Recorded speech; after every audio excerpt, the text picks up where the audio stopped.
Vamos lá, gente. Então, nossa matéria de hoje é sobre independência da América Espanhola. Essa matéria vai ser dividida em duas partes, porque é um assunto muito extenso e ela dialoga. Obrigado, Paulo. Você é um cara legal. Muito obrigado pela sua generosidade, pelos elogios.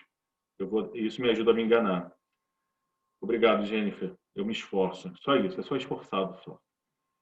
Eu me esforço bastante. Então, essa matéria dialoga muito com o que vocês já viram, provavelmente já viram com a Natália, né? A vinda da família real portuguesa para cá. Então, assim, hoje, nossa, é importante a gente entender isso aqui. Eu brinquei com vocês falando que a BBC, não a BBC, né? Mas a OCDE acha que vocês são monoglotas e alienados, porque realmente, assim, o brasileiro é uma coisa, talvez seja um traço cultural da nossa população, ser muito imediatista. Pois é, tem, né? Isso é que tem, né, gente? Obrigado, Caroline. Puxa, é um elogio muito bom, cara, ouvir isso de vocês, tá? Eu acho que história é narrativa. Você tem que saber narrar história. Não é só você ficar explicando é, noções ou tópicos abstratos, né? Pois Jennifer, isso explica muita coisa. Então, assim, tem que ter uma narrativa. Mas o que eu queria dizer é que realmente assim, a gente é muito imediatista, muito utilitarista. Se isso não, para que eu vou usar tal coisa, né? Os alunos falam muito isso, né? Por que eu vou usar tal coisa? Para que me interessa saber sobre isso? Mas no mundo globalizado que nós vivemos, é importante. E é claro, tem esse lado também, né, Paulo? Quando você tem interesse, você cresce enquanto ser humano, você se desenvolve novas habilidades. Então, vamos tentar explicar aqui, vamos contextualizar e tentar explicar por que o nosso país é tão gigantesco, esse colosso, né, deitado em solo, gente, como é que é mesmo o, o hino? Esse colosso, né, que é o Brasil, um gigante, né, essa potência regional, pelo seu tamanho, pelas suas riquezas naturais, riquezas hidrográficas, variedade climática. Tá, eu vou dar uma olhada, eu vou tentar, Jennifer. Então, e nossos vizinhos, né, da América Hispânica, que tiveram um passado muito parecido com o nosso, né, de colônia de exploração, uma colonização de um país ibérico, e se fragmentar em países muito menores. Alguns até que eu fico até brincando, que pode até parecer de mau gosto que eu vou falar, mas por que existe Belize, um país tão pequenininho? Né? E você não sabe nem onde dizer, está Belize, não sei. Né? Por que Nicarágua, São Salvador, Panamá não viram uma coisa só? Né? Pô, em vez de ser os países minúsculos, países pobres, minúsculos. Né? Eu sei que é de mau tom, não é de bom tom ficar falando isso nos nossos vizinhos, mas por que então o Brasil continua unificado e a nossa América hispânica se fragmentou em estados menores, pequenos? E por que isso, né? Eu me lembro que uma vez um professor na faculdade fez essa pergunta e queria que a gente tentasse explicar. E aí, você será que alguém rapidinho pode me dar assim, por causa disso, né? Uma explicação rápida? Alguém tem ideia? Por que nós somos tão grandes? Tem a ver com que eu acredito que a Natália deve ter comentado algo parecido, né? Olha, o Brasil se manteve unificado, é uma coisa até que o Mandela, quando soube do Brasil, ele falou, poxa, o Brasil é a maior população negra fora da África. Ele falou, é incrível como só se fala uma língua. Né? O Brasil é incrível nisso.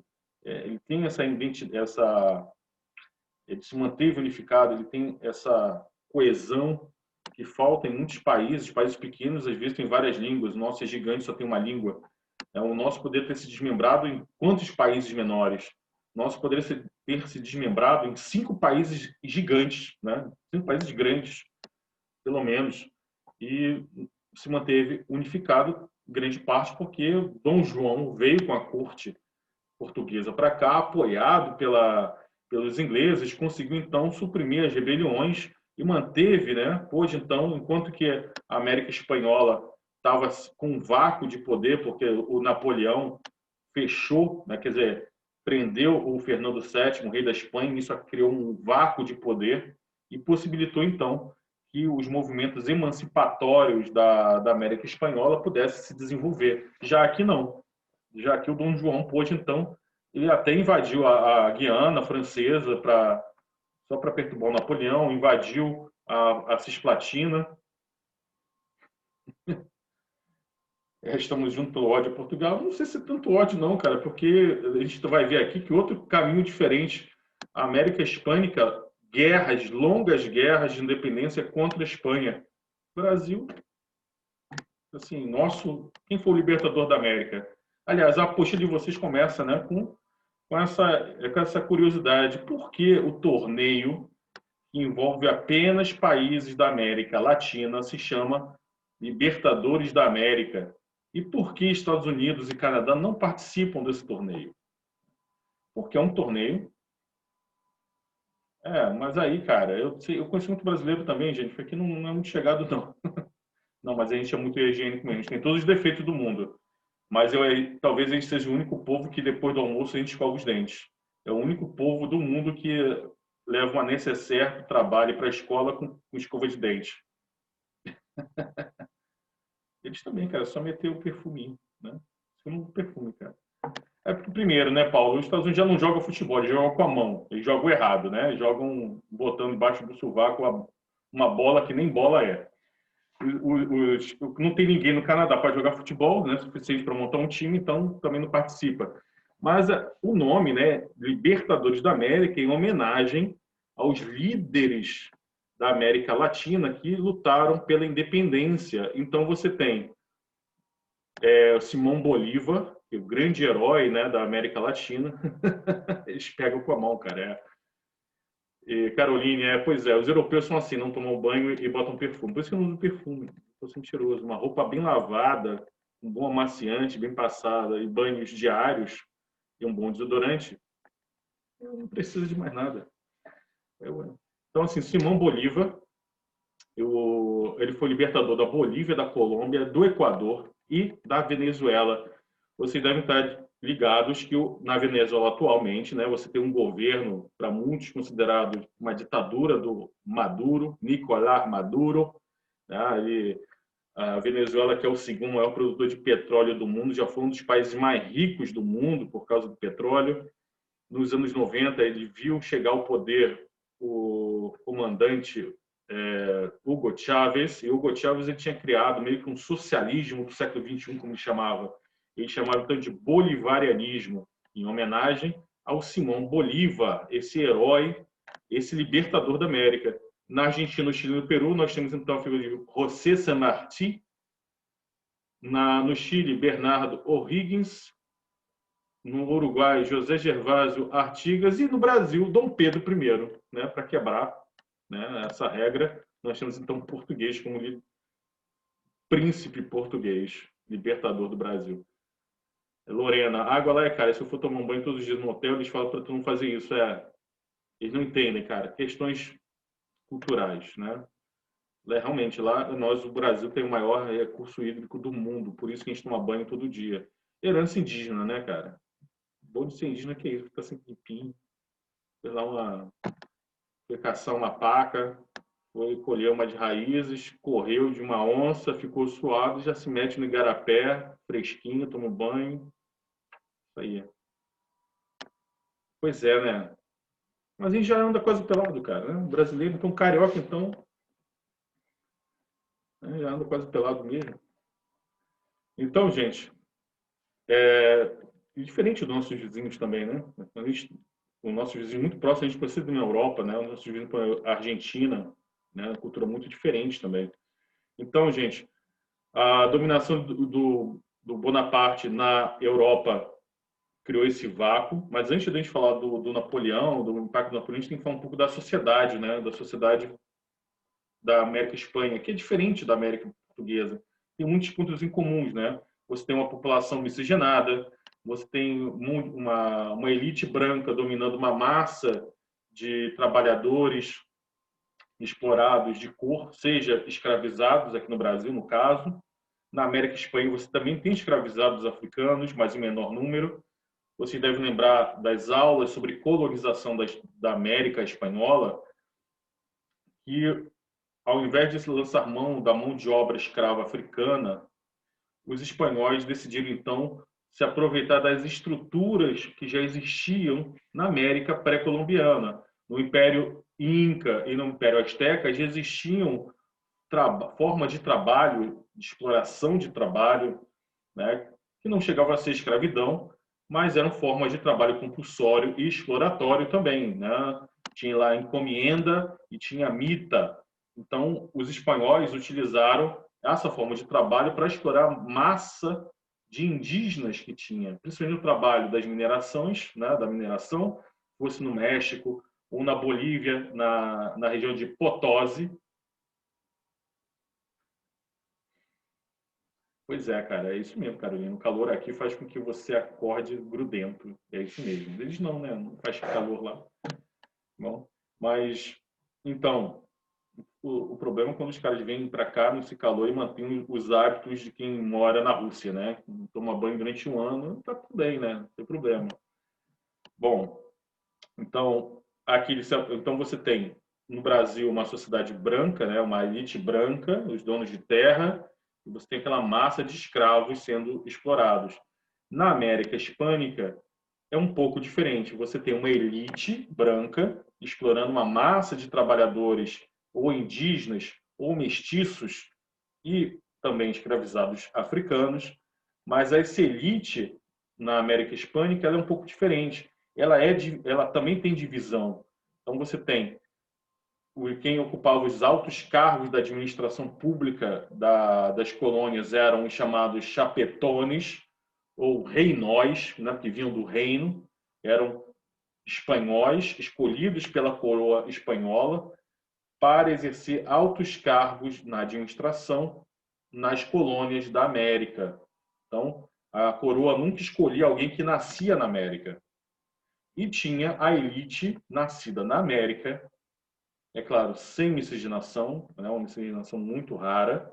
Se houvesse, é só para comprovar a exceção. Que era chamada elite crioula. Os crioulos, então, apesar da palavra lembrar muito a forma pejorativa de se referir a afrodescendentes aqui no Brasil, crioulo é porque tem uma origem parecida, vem uma corruptela da palavra criadouro, ou seja, de quem nasceu na terra, né? Então, o escravizado que tinha nascido no Brasil, não veio diretamente da África, era chamado de crioulo. Já na América Hispânica, crioulo é o filho do espanhol, né? É os descendentes de espanhóis nascidos na América, mas sem miscigenação.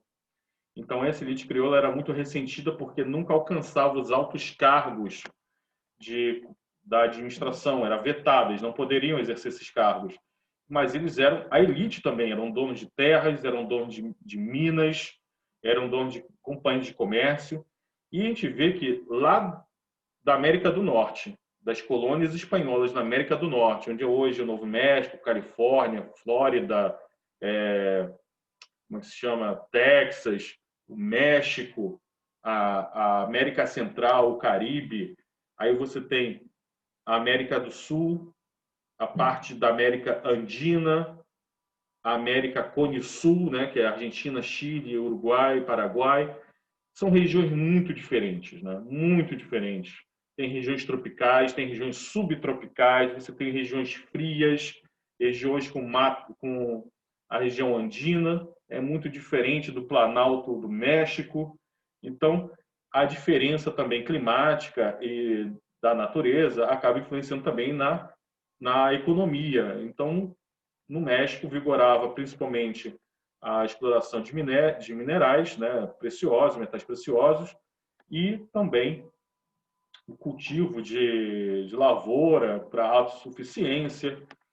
No caso da Argentina, era uma questão mais de comércio, devido à bacia hidrográfica do Prata, né, que acaba percorrendo territórios do Brasil, unindo o que é o Paraguai ao Oceano Atlântico.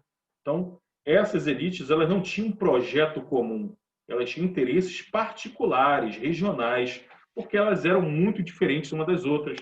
Então, os interesses da elite crioula de Buenos Aires não poderia ser a mesma interesse da elite de Quito, no Equador, de Caracas, na Venezuela? Porque eram elites, apesar de crioulas, diferentes. O que unia eles?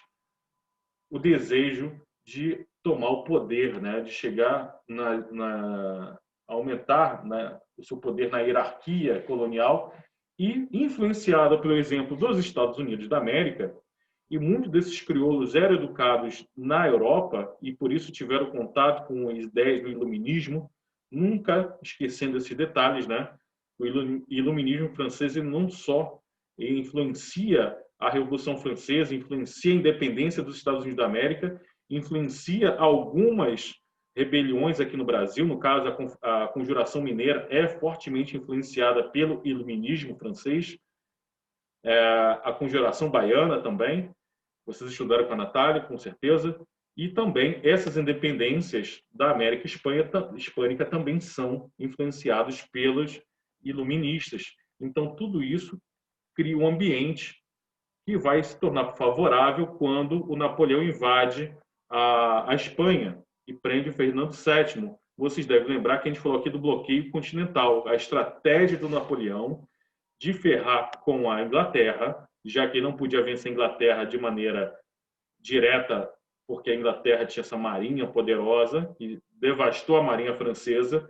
Ele então decidiu sufocar economicamente a Inglaterra, proibindo as relações comerciais entre os países aliados da França com a Inglaterra.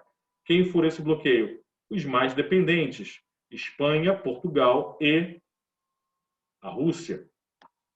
Então, quando Napoleão prende o Fernando VII, ele bota o José Bonaparte. Esse José Bonaparte, irmão do Napoleão, não é reconhecido pelas elites crioulas da América, e isso acaba criando uma certa coesão, uma certa união.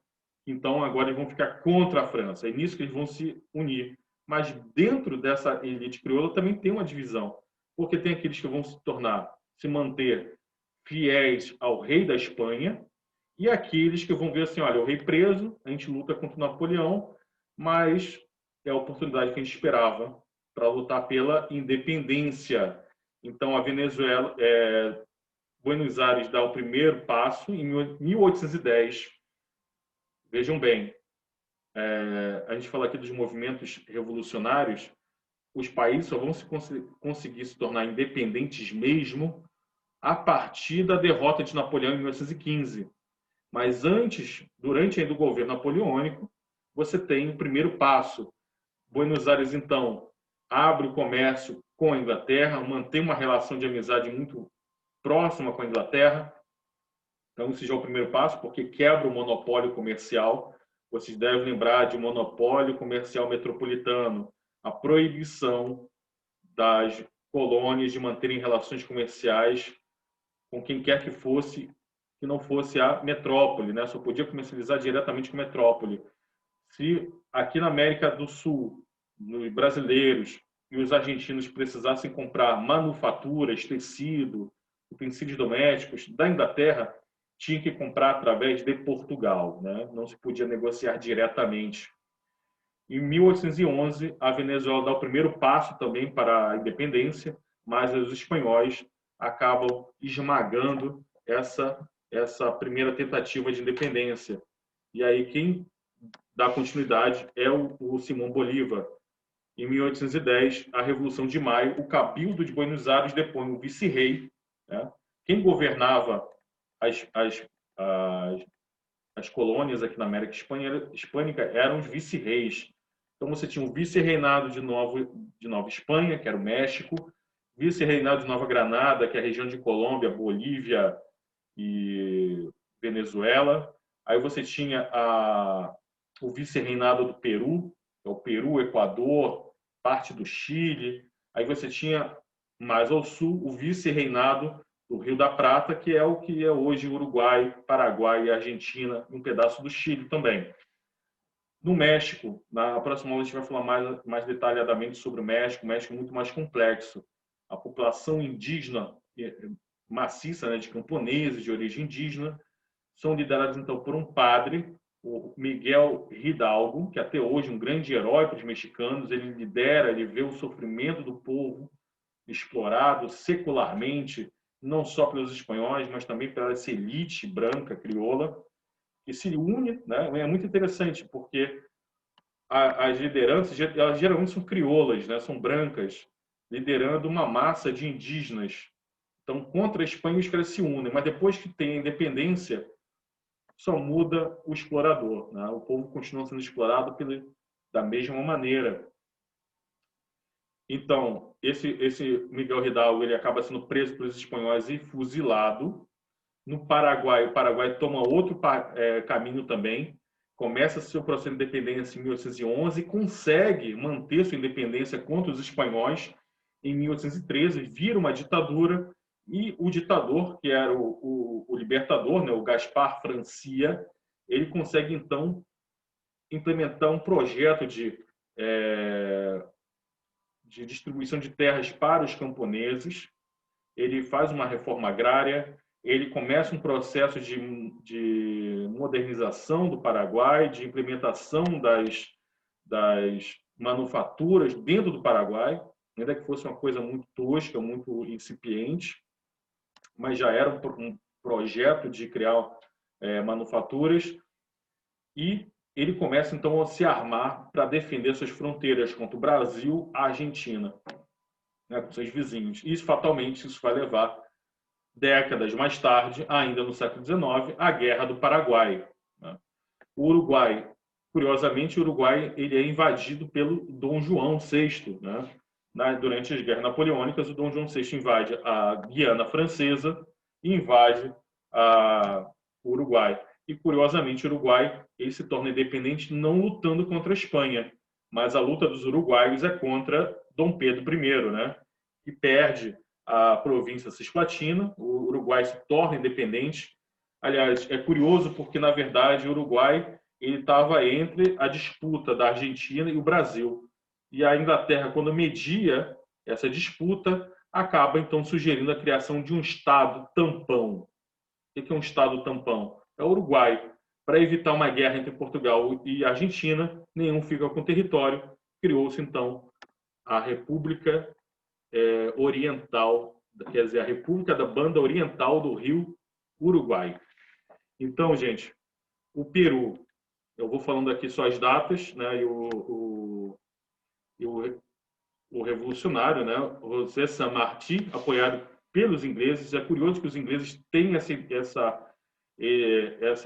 interesse. Você deve lembrar que quando a gente falou sobre a Santa Aliança, os ingleses participaram da Santa Aliança, né, que era aquele projeto de aliança entre as monarquias absolutistas da Europa para evitar revoluções, evitar novos napoleõezinhos e também sufocar as possíveis independências da América. Mas a Inglaterra tinha interesses maiores. Ela pensou, bom, se a gente apoiar esses países se tornarem independentes, então a gente vai lucrar mais, porque a gente vai negociar diretamente. Então, os ingleses apoiaram o Peru, né, o José San Martín no Peru, em 1821, com apoio também dos chilenos. O Chile, em 1818, novamente, o Miguel O'Higgins, ele vai ter apoio dos ingleses e também liderando tropas indígenas, como falei, isso é muito constante. Tem uma elite branca, busca apoio então dos indígenas, combate os espanhóis, mata os indígenas com bucha de canhão, mas aí se torna independente. E a Venezuela, pelo Simão Bolívar, também apoiado por outros povos que já tinham se tornado independentes, como argentinos e chilenos, e pelos ingleses. O sonho do Simão Bolívar era criar um país gigante, uma grande América, uma espécie de Estados Unidos da América Latina. Ele pensou assim, poxa, na América do Norte você tem os Estados Unidos, que ainda não era do tamanho que é hoje, mas ele sabia que os Estados Unidos, no futuro, vai ser a maior potência regional. Ele sabia disso, ele já vislumbrava o poder dos Estados Unidos. Do outro lado, ele via... E o Brasil também é um grande império, colossal. Então, a América Espanhola, ele pensava, eles têm que se unir para criar um país grande, uma espécie de grande Colômbia, ele imaginava, para fazer frente a esses dois gigantes. Ele pensou, fragmentado, seremos fracos. Então, já mostra outra divergência. O José San Martí, outro grande líder revolucionário, ele era contra isso. Ele era contra essa grande união. Ele achava que não fazia sentido isso. Mas o sonho do Bolívar era criar, então, essa grande união para fazer frente aos dois gigantes. Isso vai levar, então, um pan-americanismo, né? Mais tarde, quando vocês estiverem no segundo ano, a gente vai falar sobre pan-americanismo, as duas vertentes do pan-americanismo, o do Simão Bolívar e do presidente americano Monroe, monroísmo, né? América para os americanos, que na verdade era apenas uma estratégia para fortalecer os interesses imperialistas americanos na América Latina. E o Bolívar já vislumbrava, era um cara muito inteligente, já vislumbrava tudo isso. Bom, gente, alguma dúvida? Vocês querem fazer algum comentário? Fiquem à vontade, eu vou tirar nossa fotinho. Opa, não vi a Poliana.